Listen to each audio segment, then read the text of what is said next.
Assalamualaikum warahmatullahi wabarakatuh dan salam sejahtera kepada Madam Sauda Mini. Saya Sarah Natasha binti Muhammad Azli dari kelas Tesil 1 PPSMP 2023 keluaran 2028. Pada hari ini, saya ingin membincangkan tentang dua subtopik yang telah saya pilih di bawah tajuk isu-isu semasa dan cabaran masa hadapan. Jadi, apa yang akan kita telusuri di bawah tajuk ini? Jadi, kita ada dua topik, iaitu 1.1, bentuk-bentuk pertikaian sempadan, dan juga 2.1, kemelesetan ekonomi global tahun 2008 hingga 2009. Di bawah 2.1 ini juga, saya akan membincangkan tentang kesan kemelesetan ekonomi pada tahun 2008. Jadi, adakah anda semua bersedia? Jom! Sebelum saya menerangkan dengan lebih lanjut tentang isu ini, lebih moleklah saya menerangkan juga maksud garis sempadan. Garis sempadan ialah garis yang membahagikan satu kawasan geografi dengan satu kawasan yang lain adalah lebih kompleks berbanding mengikut apa yang terlakar di atas peta. Kenapa garis sempadan lebih kompleks berbanding di atas peta? Kerana bentuk muka bumi sering berubah-ubah mengikut peredaran masa dan juga beberapa faktor. Salah satu faktornya ialah pemanasan global. Pemanasan global yang menyebabkan ais di kutub utara cair yang menyebabkan peningkatan paras air laut semakin meninggi. Okey. Poin kedua ialah garis sempadan boleh diklasifikasikan kepada sempadan antarabangsa dan sempadan informal mengikut perbezaan budaya, kumpulan etnik dan anutan agama. Dalam sesebuah negara, wujud sempadan antara negeri, wilayah dan daerah yang bertujuan untuk memudahkan pentadbiran negara mengikut sistem pemerintahan sesebuah negara tersebut. Jadi, apakah itu sempadan antarabangsa? Sempadan antarabangsa ialah garisan sempadan yang membahagikan sesebuah negara dengan sebuah negara yang lain. Contohnya ialah negara Malaysia dan juga negara Indonesia. Masing-masing mempunyai sempadan tersendiri. Jadi, sempadan antarabangsa dilakukan secara persetujuan bersama atau melalui perjanjian. Jadi, bagaimana wujudnya konflik sempadan antarabangsa? Konflik sempadan antarabangsa biasanya berlaku apabila dua atau lebih negara bersaing secara terbuka merebut kawasan atau wilayah dengan mengakui bahawa kawasan itu adalah miliknya. Jadi, ceasefire line, treaty line, indefinite boundaries. Apa tu? Jadi, ceasefire line ini dipersetujui melalui satu perjanjian yang rasmi antara dua atau lebih negara. Ceasefire line ialah penyelesaian jangka pendek bersifat sementara dan menunggu penyelesaian seterusnya. Jadi, treaty line. Treaty line itu apa? Treaty line ialah perjanjian persefahaman sempadan. Ialah garisan sempadan yang dibuat berasaskan perjanjian rasmi antara dua atau lebih negara tetapi masih belum dipersetujui hak sebenar dalam kalangan mereka yang berkonflik sehingga penyelesaian dibuat. Akhir sekali, indefinite boundaries. Apa indefinite boundaries tu? Okey, indefinite boundaries, persoalan anggaran sempadanan yang masih belum diukur secara rasmi atau berasaskan maklumat pengukuran dari sejarah lama. Terdapat pelbagai kaedah dalam pembentukan, pertambahan dan pengurangan kawasan di dalam sempadan negara. Antaranya melalui secara semula jadi, iaitu perubahan fizikal alam dan penyerahan kawasan sempadan hasil daripada keputusan mahkamah, penaklukan dan penawanan wilayah, memperolehi juga melalui terra nullius iaitu wilayah yang tidak dimiliki oleh sesiapa, dan keputusan hakim oleh Mahkamah Keadilan Antarabangsa dan juga penyusunan melalui keputusan bersama antara negara yang terbabit. Pertikaian sempadan ini wujud bila sesebuah negara menuntut kawasan berhampiran dengan negaranya disebabkan oleh sesuatu kualiti yang dimiliki kawasan tersebut. Contoh pertama, kepentingan sejarah, Yang kedua, kawasan strategik. Yang ketiga, sumber ekonomi. Sumber ekonomi ini seperti hasil minyak dan juga kawasan laut untuk pelebuhan mereka. Sebenarnya, kenapa perbalahan ini boleh berlaku? Perbalahan ini boleh berlaku apabila melibatkan perbalahan diplomatik atau melibatkan penggunaan kuasa ketenteraan. Kedua, apabila tiada persetujuan ke atas fakta atau konflik ke atas tuntutan perundangan atau atas kepentingan antara dua atau lebih pihak yang terlibat. Jadi, apakah jenis-jenis pertikaian sempadan yang utama? Kita ada 4 jenis. Yang pertama, pertikaian kedudukan. Yang kedua, pertikaian kawasan. Yang ketiga, pertikaian ke atas sumber. Dan yang terakhir, pertikaian budaya. Pertikaian kedudukan. Sesebuah negara mungkin tidak setuju dengan sesuatu garis sempadan kerana pertama, sempadan yang ada diukur secara tidak tepat. Yang kedua, rekod yang ketinggalan zaman. Yang ketiga, kedudukan geografi, iaitu mengalami proses geofizikal akan berubah juga posisinya. Contoh, pertikaian kedudukan wilayah Cordillera del Condor di antara Ecuador dan Peru. Sebenarnya, kedudukan geografi seperti sungai dan gunung biasanya digunakan sebagai asas persempadanan. Tetapi posisi ini akan berubah kerana lama-lama ia akan mengalami proses geofizikal, iaitu apabila permukaan bumi ini mengalami perubahan. Contoh, posisi Sungai Kongo yang menjadi sempadanan antara Republic of the Congo dengan Democratic Republic of Congo menjadi pertikaian disebabkan oleh penghakisan dan penimbunan lanar dan lumpur di Sungai Kongo. Seterusnya, pertikaian kawasan.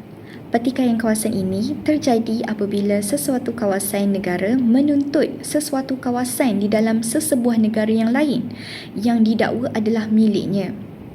Jadi, punca berlakunya pertikaian kawasan ini ada dua, iaitu faktor sejarah dan alasan budaya. Suatu kawasan mungkin telah diduduki oleh sekumpulan manusia atau menjadi kawasan sesuatu negara mengikut sejarah dahulu kala. Faktor sejarah ini terbongkar kemudian daripada pembahagian asal dan ini menyebabkan negara menuntut semula tambahan kawasan sebagai wilayahnya. Contoh, kes Iraq menuntut wilayah Kuwait dalam tahun 1990 dengan mendakwat Kuwait adalah wilayah Iraq pada zaman dahulu. Okey, contoh kedua pula ialah pertikaian kawasan antara Nigeria dan Cameroon ke atas Semenanjung Bakassi. Dan yang ketiga, ini sangatlah jelas dan juga sangat international juga, adalah perang antara Palestin dan Israel, which is Israel claims that tanah Palestin as theirs, and that's actually not true. Dan yang ketiga, pertikaian ke atas sumber. Selaras dengan perkembangan populasi penduduk dunia, keperluan kepada sumber asas seperti makanan, minuman dan minyak yang menjadi semakin kritikal untuk sesebuah negara terus hidup. Perebutan ke atas sumber-sumber asli untuk kepentingan ekonomi sesebuah negara. Semakin bertambah penduduk dan juga populasi penduduk di sesebuah negara tersebut, semakin bertambahlah keperluan dan kehendak manusia terhadap barang keperluan dan juga sumber asas dan juga sumber ekonomi negara tersebut. Dan akhir sekali ialah pertikaian budaya. Pertama, perbezaan kumpulan etnik ini membawa kepada penyingkiran atau dihalau keluar dari sempadan kawasan etnik majoriti setempat. Kedua, pertelingkahan jenis ini agak sukar untuk diselesaikan kerana mereka yang terlibat adalah juga warga negara dan pengasingan mereka ke kawasan lain melibatkan pencerobohan sempadan negara yang berkenaan. Contohnya seperti pertikaian di dalam dan di sekitar sempadan Jerusalem yang berasaskan anutan agama dalam kalangan penganut Yahudi, Kristian dan Islam. Manakala di Ireland Utara pula, pertelingkahan antara penganut Roman Katolik dan Protestan yang mahukan kawasan itu dijadikan kawasan Protestan sepenuhnya. Pertikaian sempadan tak semestinya berlaku antara negara dengan negara. Ia sebenarnya boleh juga berlaku di dalam kawasan negara tersebut. Mungkin ia boleh berlaku antara negeri dengan negeri atau daerah dengan daerah. Hal ini berpunca mungkin daripada kelemahan pentadbiran dan masalah sumber pendapatan atau perebutan sumber ekonomi dan kuasa politik. Jadi kita telah pun masuk ke topik yang kedua, iaitu 2.1, kemelesetan ekonomi global tahun 2008 hingga 2009. Pada tahun 2008, peningkatan harga minyak mentah dan susu mencapai puncak pada $147 dan susut kepada $51 per stone. Peningkatan kos bahan makanan. Apa punca kos bahan makanan meningkat? Mungkin yang pertama, bahan makanan dijadikan sebagai sumber alternatif kepada petroleum biofuel. Dan yang kedua, inflasi global. Yang ketiga, krisis kredit yang membawa kepada bankruptsi bank-bank utama dunia. Peningkatan pengangguran dan kemelesetan ekonomi global berpanjangan. Pada Februari 2008, OECD Outlook ataupun yang dikenali juga sebagai Organization of Economic Cooperation Development melaporkan bahawa inflasi di peringkat global telah mencecah ke paras tertinggi dalam sejarah. Dan apakah puncanya? Lebihan penawaran kewangan di kebanyakan negara, pertumbuhan yang memberangsangkan yang didorong oleh tahap kecairan yang tinggi dalam kalangan negara Asia, spekulasi ke atas komoditi, kegagalan pertanian, peningkatan kos import dari negara China dan peningkatan permintaan ke atas makanan dan komoditi dari beberapa negara sedang meningkat emerging markets. Amerika Syarikat telah memperuntukkan sebanyak $700 bilion sebagai plan pemulihan ekonomi dan usaha menyelamatkan beberapa bank utama serta 3 gergasi pengeluar kereta, iaitu Ford, Chrysler dan juga GM. Krisis ini menyebar ke seluruh dunia, mempengaruhi negara-negara seperti Iceland, Rusia dan Afrika Selatan. Krisis ekonomi 2008 disebut sebagai The Greatest Recession, ditandai oleh penurunan GDP global secara mendadak sebanyak 2%. Jadi, saya ingin menerangkan tentang negara Iceland. Negara Iceland ni, sistem negara ini hampir runtuh sepenuhnya sehinggakan Iceland terpaksa membuat pinjaman daripada negara-negara jiran dan International Monetary Fund, IMF. Jadi, bagi negara Rusia pula, kebanyakan pelabur asing menarik pelaburan keluar daripada Rusia hingga menyebabkan pertumbuhan ekonomi Rusia merundum. Di Afrika Selatan pula, pertumbuhan ekonomi negara mengalami kemerosotan akibat penurunan permintaan dalam sektor perlombongan dan industri. Malah, kebanyakan negara di Afrika terpaksa mengurangkan bajet kesihatan, terutamanya bajet untuk penyakit HIV kerana kurangnya bantuan asing akibat krisis ekonomi di negara tersebut. Jadi, krisis ekonomi pada tahun 1930 dianggap sebagai The Great Depression, manakala pada tahun 2008 dipanggil sebagai The Great Recession. Ini memperlihatkan kemelesetan ekonomi pasca perang. Menurut kajian yang telah dibuat, GDP atau Gross Domestic Product sesebuah negara akan menunjukkan penurunan mendadak berbanding kapasiti potensi ekonomi yang boleh dihasilkan oleh negara. Statistik membuktikan bahawa GDP global mengecil sebanyak 2%. Selain itu, wujudnya masalah pengangguran yang tidak dijangka, bila mana pekerja sedia ada bukan sahaja diberhentikan, malah individu yang ingin memulakan kerja tidak mendapat peluang pekerjaan dan ataupun tidak diberi peluang untuk bekerja.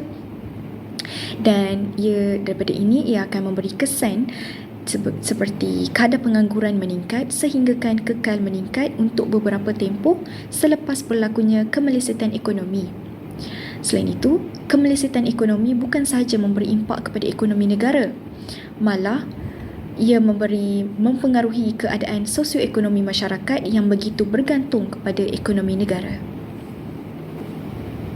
Jadi kita masuk ke topik yang seterusnya, iaitu 2.1.1, kesan kemelisitan ekonomi tahun 2008. Yang pertama, harga komoditi khususnya harga petroleum melambung tinggi.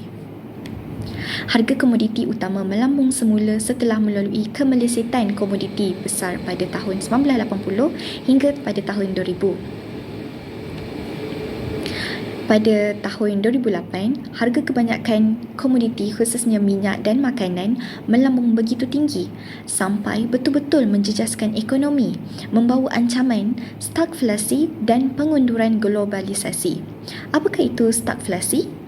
Stagflasi ialah suatu keadaan ekonomi di mana inflasi dan genangan ekonomi berlaku secara serentak. Pada bulan Januari 2008, harga minyak mencecah $100 setung buat julung kalinya dalam apa yang disifatkan antara peristiwa penting terawal yang berlaku sepanjang tahun ini. Pada bulan Julai, harga minyak mencapai tahap $147 setung, namun selepas itu kembali menjunam. Krisis makanan dan bahan api pernah dibincangkan di sidang kemuncak G8 ke-34 pada bulan Julai. Pada separuh kedua tahun 2008, harga kebanyakan komoditi menjunam atas jangkaan permintaan berkurangan dalam keadaan ekonomi dunia meleset. Dan yang kedua ialah inflasi melanda dunia. Inflasi domestik adalah pada paras tertinggi dalam masa 10 hingga 20 tahun bagi kebanyakan negara. Sebabnya kenapa? Sebab pertumbuhan rizab tukaran asing yang kekurangan pengendalian dasar kewangan yang boleh mengimbangi campur tangan tukaran asing sedemikian agar memastikan sasaran dasar kewangan negara itu tercapai. Inflasi juga menjadi-jadi di negara-negara maju, namun tidak seteruk yang dialami negara-negara membangun. Dan yang ketiga ialah pengangguran. Pertubuhan buruh antarabangsa mengunjurkan bahawa sekurang-kurangnya 20 juta pekerja hilang pekerjaan mereka menjelang penghujung tahun 2009 akibat krisis ekonomi. Kebanyakannya dalam sektor pembinaan, harta tanah, perkhidmatan kewangan dan kereta, sekaligus mengakibatkan pengangguran melepasi tahap 200 juta buat julung kalinya. Kesan daripada pengangguran akan meningkatkan pelbagai masalah sosial dan jenayah yang perlu ditangani oleh pihak kerajaan dan masyarakat. Contohnya apabila banyak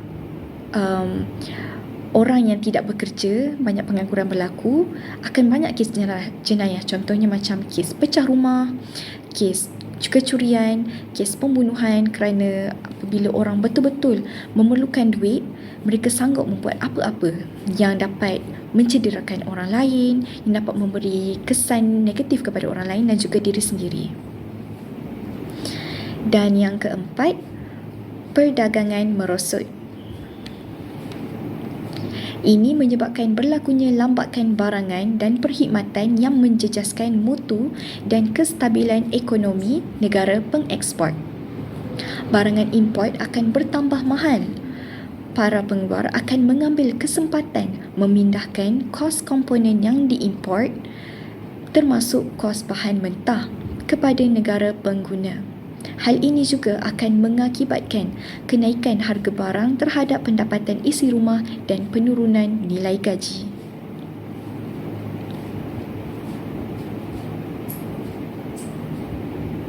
Yang kelima, keluaran dalam negara kasar merosot. Kebanyakan negara di dunia mengalami kemerosotan KDNK. Sebagai contoh, pada bulan Mei 2008, KDNK Kanada dilaporkan susut 0.1% akibat kemerosotan industri perlembungan, minyak dan gasnya sebanyak 1.2% serta kejatuhan penghasilan kereta sebanyak 3.6%. Keluaran pembinaan di Kanada jatuh 0.4%, utiliti jatuh 1.3% dan hasil pertanian pula menyusut 0.9%. Pada suku pertama tahun 2008, ekonomi Kanada mula merundum 0.3%. Lalu, Bank Kanada menyatakan bahawa pertumbuhan suku kedua mungkin kurang 0.8% dari jangkaan sebelum ini.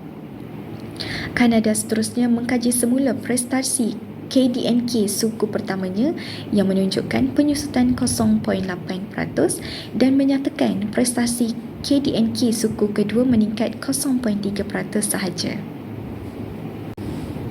Yang keenam, kemerosotan nilai mata wang. Nilai mata wang dunia mengalami kemerosotan yang tinggi. Amerika Syarikat memasuki tahun 2008 dengan mengalami pembetulan pasaran perumahan, krisis gadai janji subprima dan kemerosotan nilai dolar. Pada bulan Februari 2008, 63,000 orang hilang pekerjaan dalam kejadian pengangguran terbesar sejak 5 tahun. Pada bulan September tahun yang sama, 159 orang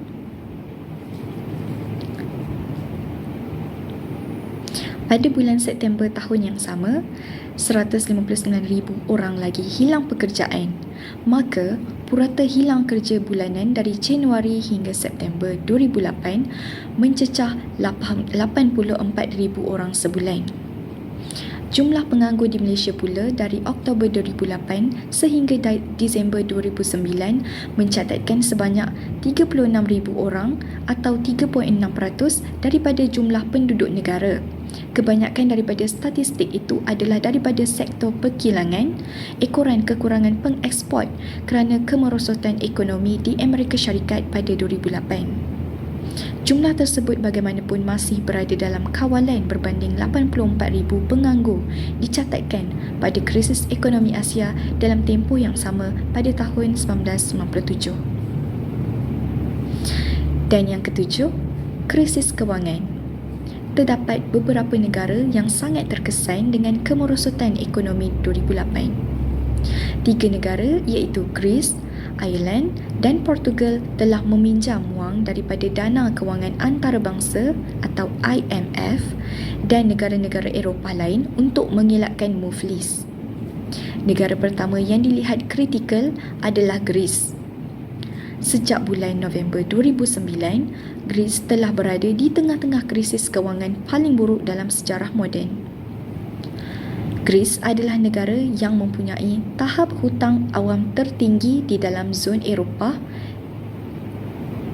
dan defisit belanjawan terbesar. Greece terperangkap dalam kemuflisan, daya saing yang rendah dan kelembapan ekonomi menebal. Masalah ini adalah disebabkan oleh pengurusan ekonomi yang lemah, rasuah dan perbelanjaan membazir yang membawa kepada hutang negara mencecah 113%. Greece mengalami perbelanjaan defisit.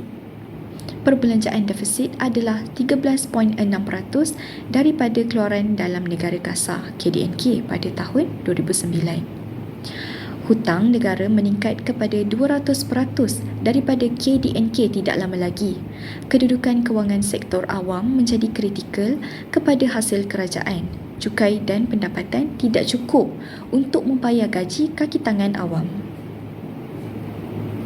Kesan daripada krisis kewangan ini membawa Greece ke kancah masalah seperti pengangguran, peningkatan kos barangan dan perkhidmatan, pengurangan gaji, masalah insurans kesihatan, pembangunan sosial rakyat Greece terjejas dan sebagainya. Malah, agensi penarafan Standard & Poor's telah menurun taraf bond kerajaan Greece. Disebabkan itu, Greece telah mula melakukan langkah-langkah penjimatan dan memohon pinjaman kewangan daripada IMF dan EU. Pada Mei 2010, EU dan IMF telah bersetuju memberi bantuan kewangan dengan syarat-syarat pembiayaan. Tindakan Greece melakukan langkah-langkah penjimatan mendapat bantahan daripada rakyat Greece. Mereka merusuh di jalan raya sebagai membantah dasar tersebut. krisis kewangan yang dihadapi oleh Greece ini juga menimbulkan persoalan masa depan zon euro dan mata wang tunggal euro. Jadi, terima kasih kepada semua yang mendengar. Terima kasih kerana meluangkan masa bersama saya dan juga terima kasih kerana meminjamkan saya telinga dan juga mata anda untuk melihat pembentangan yang telah saya buat.